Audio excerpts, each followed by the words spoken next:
A little bit about the winter sports first before we get to the honorees here tonight. Boys basketball had 9 athletes participating. They finished 10 and 11 this year, 5 and 7 in the league. Had a very difficult first round playoff loss in double overtime to Cooperstown. Probably one of the more entertaining games of the year in terms of fan support and excitement during the game. 8 of the 9 players are returning next year, so that's a bright outlook for the boys basketball team and all the support from the student body, a lot of you in here. And I always say that we as a district support other teams as good as any other school out there with our student athlete support. Boys JV basketball finished at 10 and 10, so some freshmen and sophomores that may step up and help the varsity next year will be good. Girls basketball, they had 10 girls participating. They did not make sectionals this year. Kind of a rough year for them. We're hoping that it's going to be brighter. We had a junior, an 8th grader, a couple sophomores in the starting lineup. So their record, the one thing I will say is they did get better as the year went on. And to see improvement, they stayed positive. Nobody quit the team. They stayed positive energy. Coach Martin did a nice job in maintaining a level of enthusiasm with a team that wasn't having success by a win-loss record. There was no girls JV team, but hopefully with the girls modified team, there were 16 girls. We had 2 teams of 8 for 7th and 8th grade. So the numbers, that's the highest we've had for a modified in 2 or 3 years. So we're looking for the numbers to increase moving forward. Girls volleyball finished at 10 and 8 overall. Finished 4th place in the tournament. They were 5 and 7 in the league.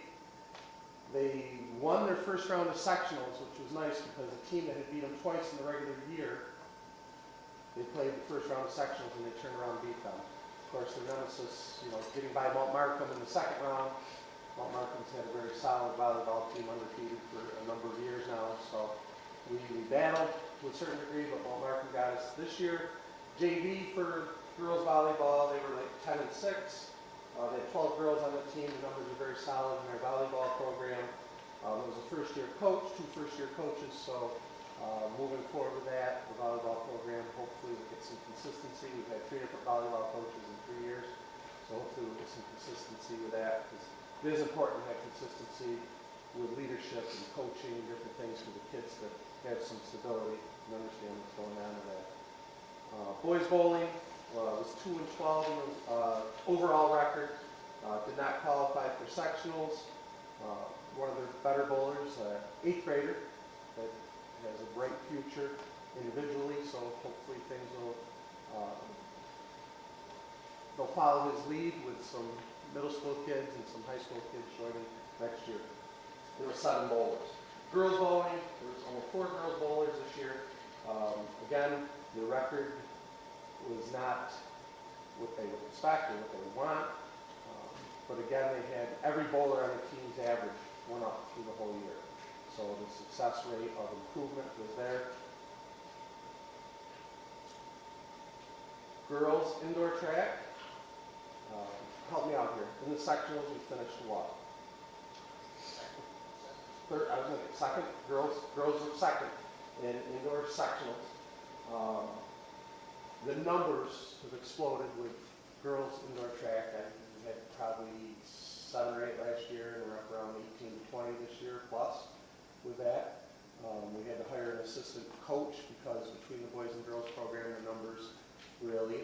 And that's one of those things too. If you haven't been to an indoor track meet, chaos, organized. I don't even know if the word organized comes into play. Chaos is a good word. I mean, they're just running a 200-meter track, and they're jumping, and they're throwing, and did I miss it? Did they run? And it's awesome, but it's organized chaos. And if you haven't, I challenge the board that you've had your children go through, or you have children going through, and you're going to watch them, and that's great. But if you can get out to watch some that might not be on campus, get over to the university and watch indoor track. Get out and just see the different things, the tennis matches and the different things that are going on. We know sometimes the the basketballs and the soccers and the different things and footballs get those headlines from the paper. But when you go and watch the numbers of athletes that are competing in indoor track and the work that's happening, oh, we had a player playing hockey in Notre Dame this year, and we're working on having golf. Get out and see some of those other events.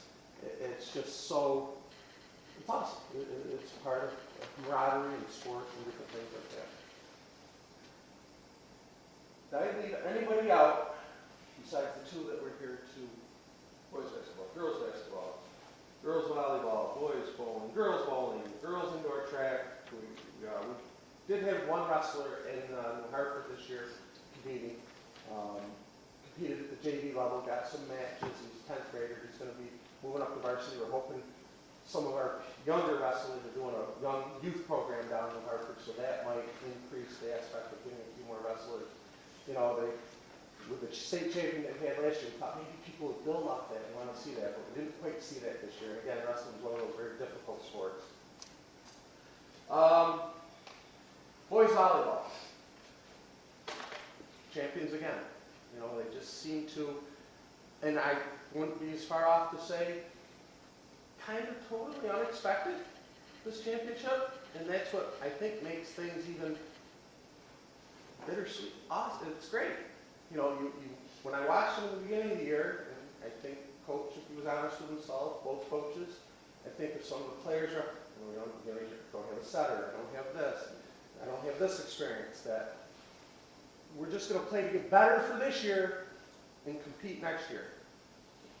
Well, they competed this year, and it was just such a fun watch, watching the improvement over the last 5 games and the thrill that they brought in there. They are league champions, they are sectional champions, and they're a regional runner-up.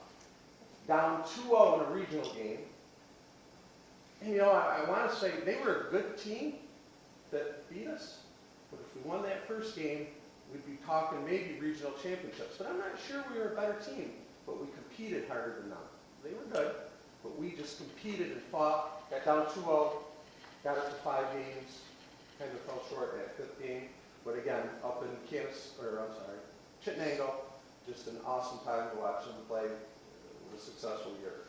Can I get an announcement now, or do you want me to do the? You want to recognize them? Finish up. Okay, I'll finish up. Okay, then we'll call you up. So boys volleyball, we'll be calling you up here shortly. Boys indoor track, second season. In their second season, indoor track championship.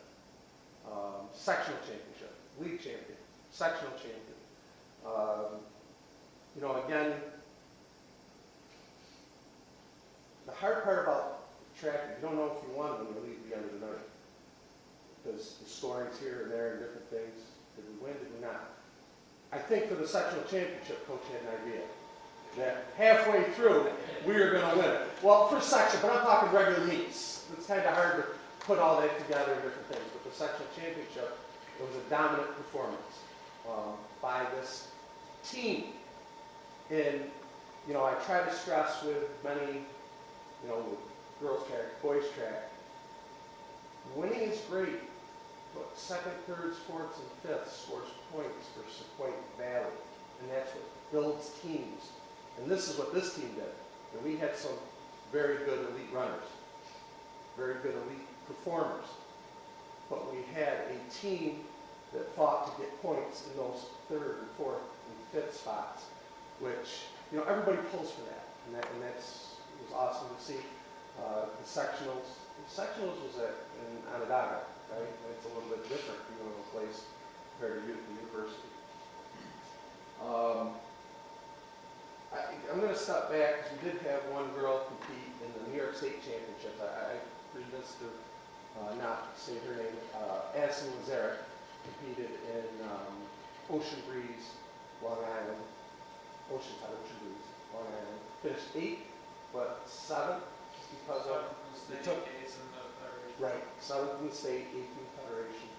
So Addison she's an elite jumper, triple jump, long jump, and an elite athlete to be competing at the state level on those individual bases. So we have some certificates to recognize the boys. Is Addison here? Okay, Addison's not here. We have a certificate for sectional championship and state qualifier. The states, boys, volleyball first? Yep. Indoor track first. Indoor track. Brian D. Geronimo. And stay up here so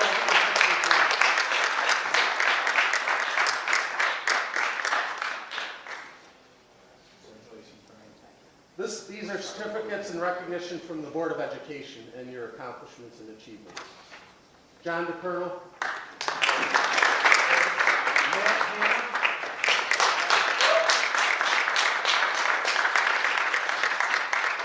Nathan Hanna.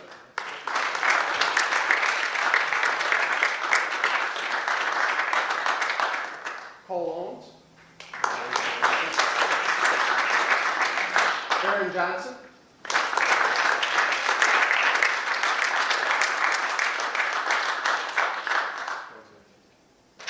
Alex Keller.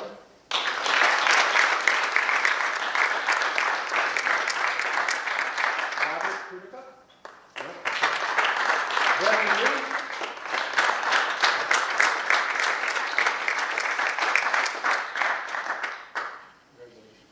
Johnny Mudge.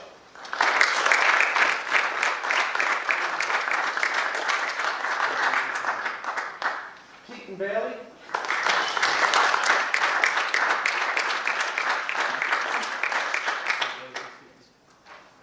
Victor Foley.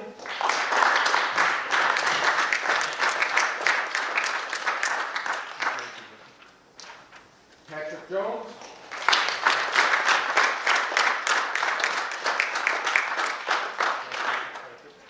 Wyatt Kimball.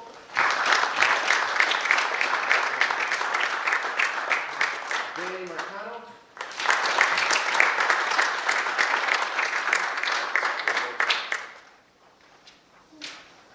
I'll just, the coaches. First, you kind of got caught off guard. Didn't expect to be coaching this year. Brett Cardillo stepped in when we needed an assistant to help out with the girls and the boys. And Brett knows how to motivate people, his energy. And the kids respond to that, even though they think he might be over the top sometimes.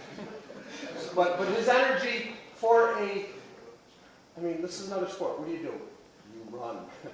And it's whether you're considered the weight man or whatever. You jump, you run, a lot of energy. So Coach Cardillo brought that, and I think he helped out this group. Coach Cardillo.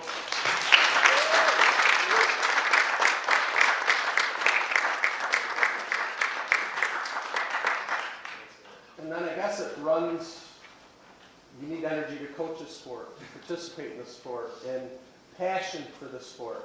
And, I'd like to thank Coach Nicotera, John Nicotera. There's no track coach with more passion that he has for this, and caring for this, and how he feels about the student athletes. And I think when the athletes feel that, they perform better. They work a little bit harder. So, Coach John Nicotera.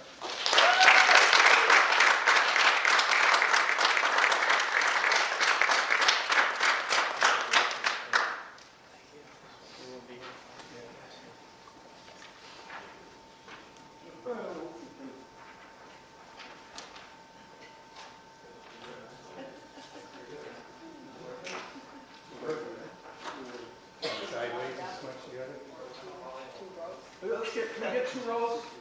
Maybe a front and back a little bit. I don't want to be the front. No, take it.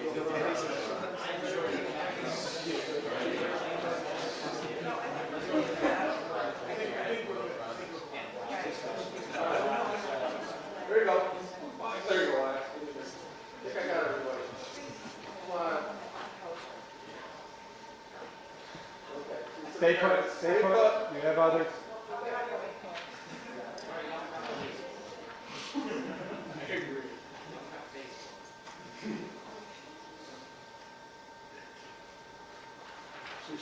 All right. Thank you.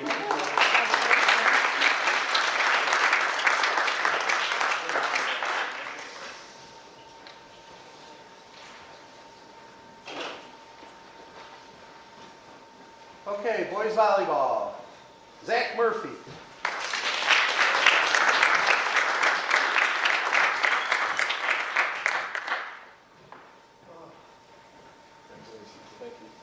Quincy State.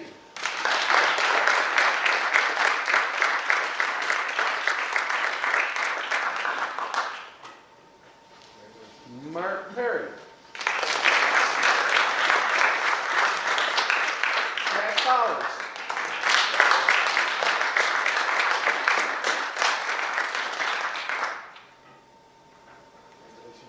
Alan Brown.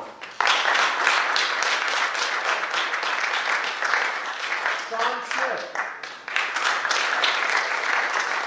Nick Giuliano. Mason Farrell.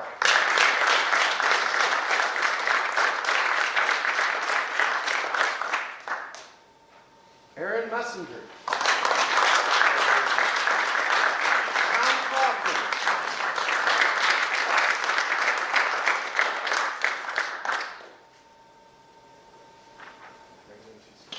Aiden White.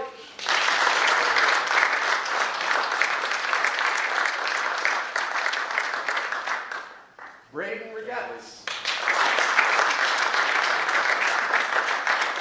Enzo Carbone.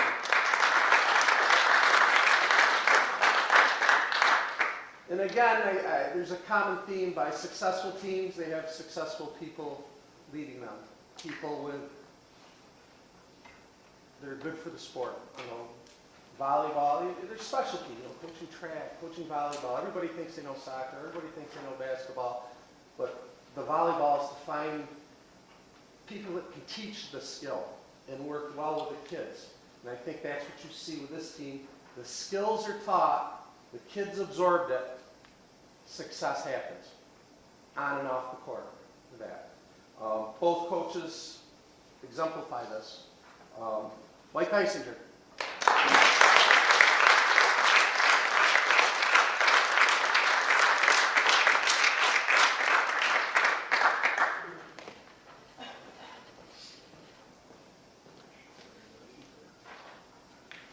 And Joe Miller.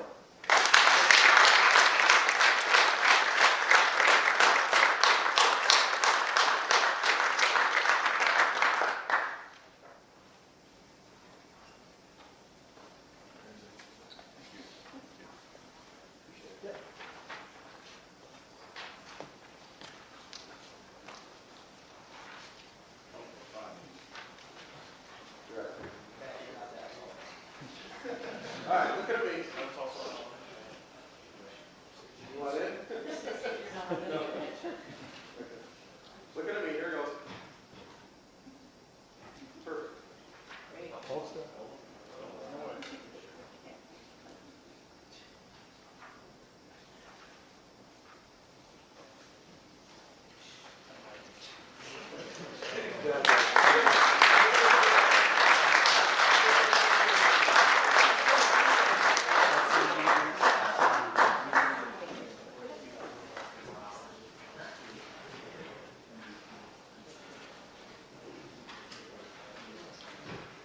Thank you.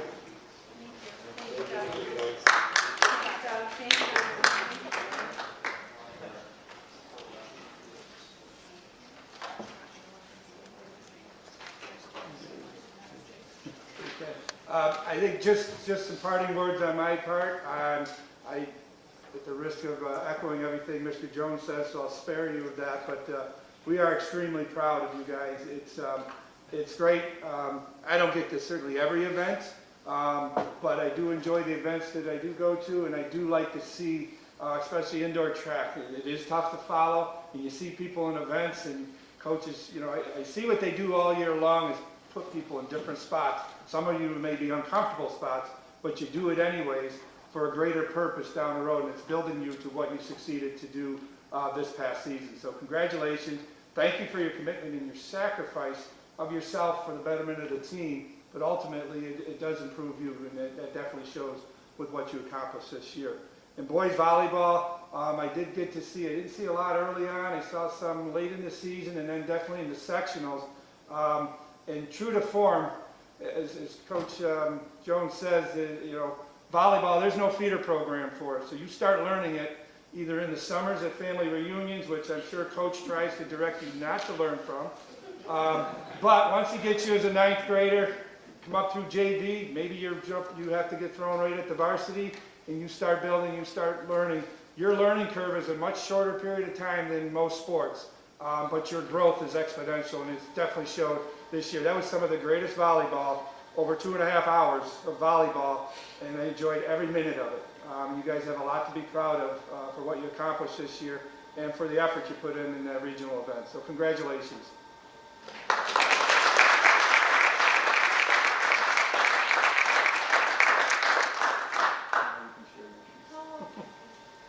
We'll move on with the meeting. I know we have a lot of great athletes and awards, so I will all kindly, if you would like to go out and celebrate, you are more than welcome to stay and listen to the rest of our business, but if you would like to go take some pictures and celebrate, we'd be more than happy to give you a ride. Thank you. Thank you. Volleyball, congrats, guys.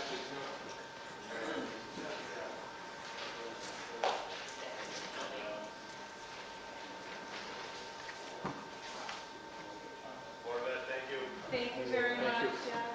I would like to take some photographs.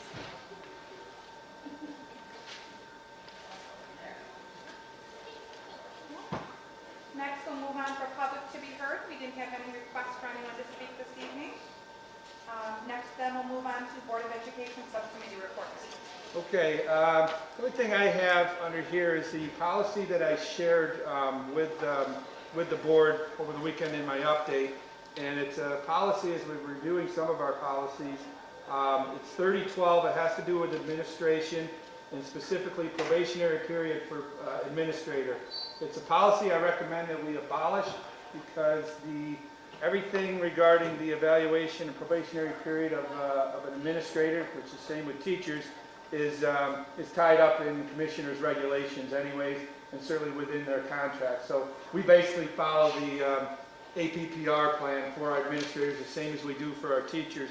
So this is really kind of an outdated policy, and I recommend that we abolish it because the contents or the intent of it is covered in that State Ed Department APPR plan that we're expected to follow. So I certainly can open the floor for any discussion on that. I would use tonight as kind of our first review or first reading of this, if you will. We can certainly have more discussion at the next meeting, but I would propose that we waive a second reading and just abolish the policy because it's already tied up in regulation. So we really don't need to have it in there unless you had some other thoughts that you wanted to share. But so I'll open the floor for any thoughts.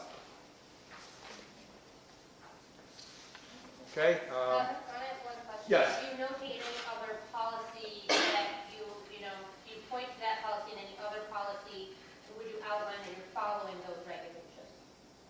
Say that again. So generally speaking, when you put in a policy, Yep. you might have, if it's a new onboarding of a teacher, and then, it would point to, after X number of days, there would be a review period. At that point, you might point to a different policy. If you're no longer pointing to the policy that you want to abolish, are you outlining that you are abolishing it because you're following the regulation? That would be the reason I'd say we don't need it because it is tied to regulation. Right. But I don't think are we you need it. noting that you're following that regulation so that you're covered in policy that you're following that regulation and thus you don't need an entire policy? Yeah, I don't know where I would put that. I wouldn't make a policy to say we're following regulations in this state. I guess I'm not following. I mean, unless you wanted to maintain this policy and just put a sentence in there that says we are following commissioner's No, you don't regulations. need, you don't need to maintain an entire policy, just an Okay. Yeah. I guess I'm just not following what you're asking or what to do. It's fine, we can make it just an addendum to the policy, that the reason for, retiring the policy is that you're following the regulation, and then we can abolish And the leave it policy. at that. Okay. Okay, thank you.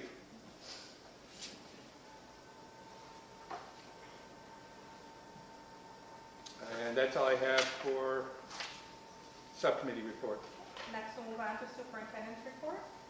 All right, March 28th, BOCES is holding a How to Become a School Board of Education Candidate and What to Expect if elected. So if there are people interested in becoming board candidates, this is, I think, a very worthwhile program to attend. It is, again, it's March 28th from 6 p.m. to 7:30 p.m. and it is held at the BOCES over at Middle Settlement Road. And then the next thing I have is on the agenda, you'll see that we have upcoming tenure appointments listed here. So we're just giving you heads up that providing any unforeseen circumstances, we would be recommending these folks to be appointed.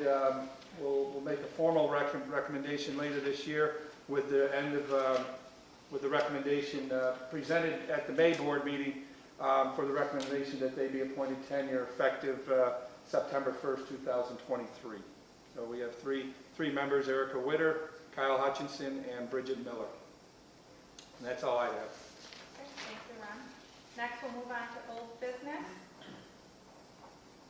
We don't have anything under old business. We'll move on to new business. I'll read 8.1 to 8.8 as a consent agenda. If anyone has any questions or would like anything pulled for further discussion, please let me know. 8.1, permanent appointment of teacher aide. 8.2, resignation of long-term substitute. 8.3, appointment of long-term substitute teacher. 8.4, volunteer coach. 8.5, treasurer's report, February 28, 2023. 8.6, approval of minutes of the March 7, 2023 meeting. 8.7, resolution authorizing payment of bills approved by the claims auditor. And 8.8, Committee on Special Education and Committee on Preschool Special Education recommendations. Does anyone have any questions or comments or would like anything pulled for further discussion? Okay.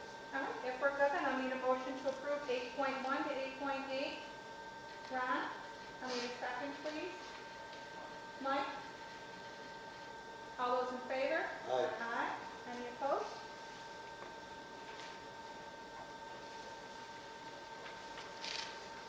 Next, we'll move on to miscellaneous topics. Mike, I can see you now. I'm looking for a little spoiler on some of those nicknames, Ron. I don't know if you've got the data going or if you can give us a little peek at how I things do. go. Yes, when I went through and we had a lot of responses, some less more than one in their spots. So I tried to capture all the different ones we have, but we had a significant number of Red Hawks, seemed to be probably 25 to 30% of the numbers. And others, there were other forms of birds, and then certainly an array of other suggestions. So, but those were certainly predominant ones that did come forth. So I will get all that information at some point here together, and then we'll look to move forward on the process of selecting that. Thank you. Yep. Any other miscellaneous topics? I just have a quick question. Sure. Are there still, like elementary, middle school, high school open houses, are there still tables, where they outline like the different foundations and the different groups, that people could volunteer to be part of? I know I see a lot on Facebook and stuff, like Sports Boosters needs, volunteers.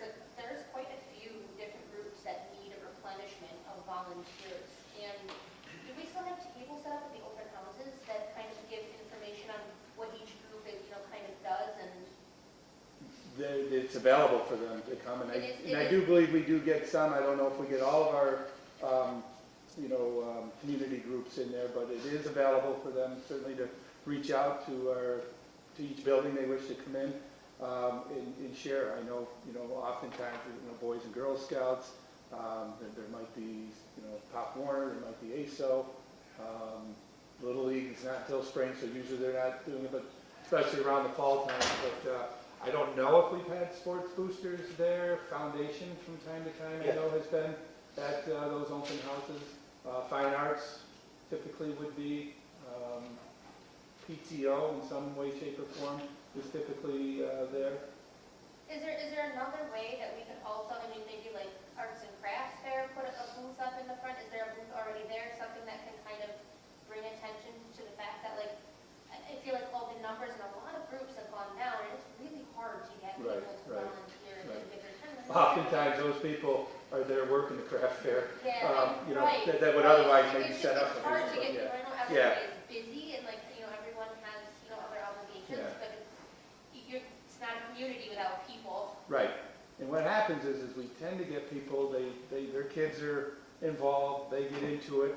Some, there's a residual effect, they stay on, but at some point they're like, my kids are no longer Yeah, here, and I yeah. do let them, and they've been extremely appreciated that they have hung on, and then typically we will get some to step forward, but it's not always a big number, which always makes it a struggle every time to keep it and make sure you can get volunteers to come to concession stands. And I know they try to get creative and involve parents, you know, of different teams. So boys soccer is playing at the stadium, maybe they get girls soccer parents to help out in the concession stands, or some other sport, you know, in that regard. So I know they've had to get creative, and I know our numbers are usually very, very low in all of those organizations, right from foundation to PTO to the sports boosters, fine arts boosters.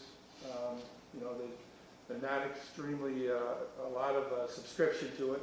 There's some people that will say, hey, all right, I may not be coming to meetings, but they will offer their help in some, which any help is certainly greatly appreciated. It takes more pressure off people that are putting in a lot of time. Agreed. Thanks, Lynn. Any other miscellaneous topics? I know I asked you and you had some information from Dr. Kilgore. I did, absolutely. So I don't know if everyone did receive an update. She did send out an email from, regarding our superintendent search. And we are scheduled to have a meeting on the 28th to discuss that. So I talked with Ron, and he said that, you know, hopefully we can get here to get him, but he did offer to deliver them if we needed to. Our packets for all of our candidates. So if everyone's still okay with it, I'm still hopeful that if we can get through everything, we're still going to have our 6:30 board meeting next Tuesday, the 28th. So if anything changes, or our packets don't come to us in a timely fashion, you know, think you are comfortable doing that, let me know. But I think we should have enough time to prepare for the 28th, so. Are the packets coming directly to us, or are they coming here? So they're going to come to the district office. They'll come to Marie and myself. So please let us know if you can stop in and grab them, then fine, because you do have to sign off for them. Or I will make sure that you get them tomorrow, some point tomorrow. So, so either, I guess, let me know if you're coming in, or what's a good time to make sure I get it to you. I'll come in tomorrow. So, okay. So, but yeah, if you can't come in to get it, and that's perfectly fine, just let me know what's a good time for me to get it to you. And even if you want me to come to your place of work, as long as it's somewhere in New York State, I will deliver it. So, and we are on schedule. Everything seems to be moving close to what we had anticipated. We're actually a little early, so hopefully we should be able to, you know, keep moving at the pace we're doing, you know, doing a good job. So thank you, everybody. Any other questions or comments or? No? Okay. I want to rush anyone. Thank you, Glenn. Yep. All right. So, we do have executive session this evening for personnel. Yep. Personnel matter. Personnel matters. So I'll need a motion to go into executive session at 7:42. So moved.